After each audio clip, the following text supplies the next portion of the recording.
You know that feeling when your phone vibrates and you're not expecting it?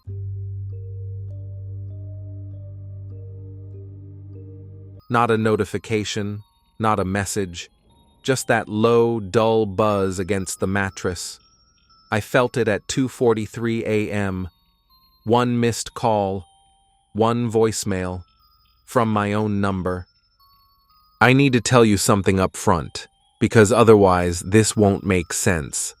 By the time I stopped checking, that voicemail was 47 minutes long. I only listened to the first 3 minutes, and I will never press play again. The first time I listened, the voicemail was 12 seconds, just breathing, shallow, uneven, like someone had been running. Then my voice, not distorted, not panicked, just wrong, flatter, emptier. It said, "Don't go to work tomorrow." That was it. 12 seconds.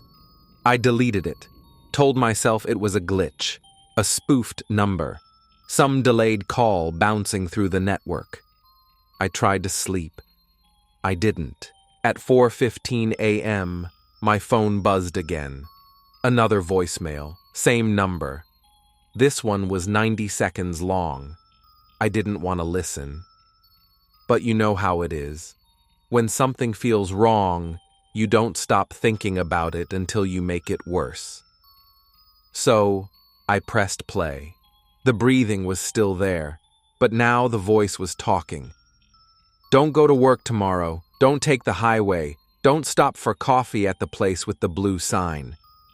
My routine, every morning, same drive, same coffee. Then it said, "Someone's waiting in the parking garage, 3rd floor, gray sedan." I froze, because I had noticed the gray sedan.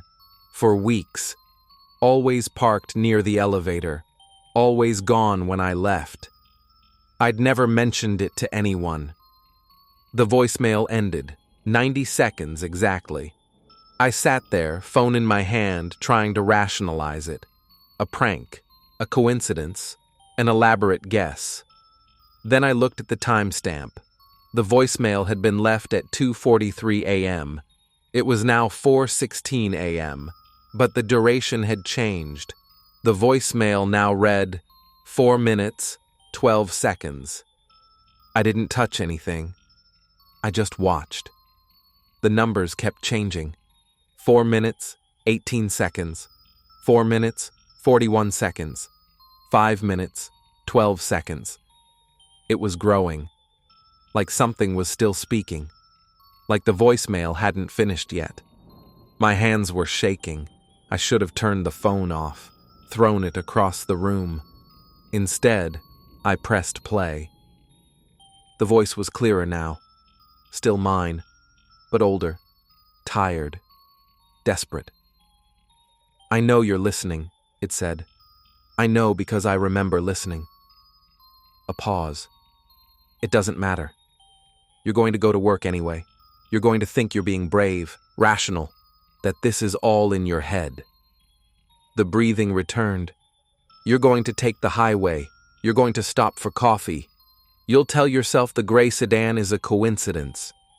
Then, at 9:47 a.m., you're going to reach for your phone in the parking garage. You're going to call me, this number, and you're going to leave a voicemail." That's when I understood. The call wasn't coming from the future. It was coming from a version of me that never made it out. Could hear echoes now. Like the voice was speaking in a small, concrete space. A parking garage. "I didn't know this at first," the voice said, "but the voicemail doesn't stop recording." A breath. It just keeps going. Every loop it gets longer. Every time you listen, you hear more. Static crackled. Then I heard a car door. My car door. The chirp of my key fob. "I'm in the garage right now," the voice whispered. "3rd floor. I can see the gray sedan." Footsteps. Closer.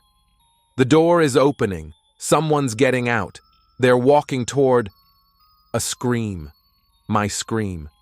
Then the sound of a phone hitting concrete. The voicemail kept playing, breathing, crying, quiet, broken. My voice barely audible. It's 2:43 a.m. I have to call myself. I have to warn. The voicemail ended. Duration: 47 minutes, 12 seconds. I sat in the dark, phone clutched in both hands. It was 4:31 a.m. I had 5 hours and 16 minutes until 9:47. I wasn't going to work. I wasn't taking the highway. I wasn't stopping for coffee. I was going to break the loop. My phone buzzed. Incoming call. From my own number. I didn't answer. It went to voicemail. When I checked an hour later, the voicemail was 52 minutes long. And it's still growing.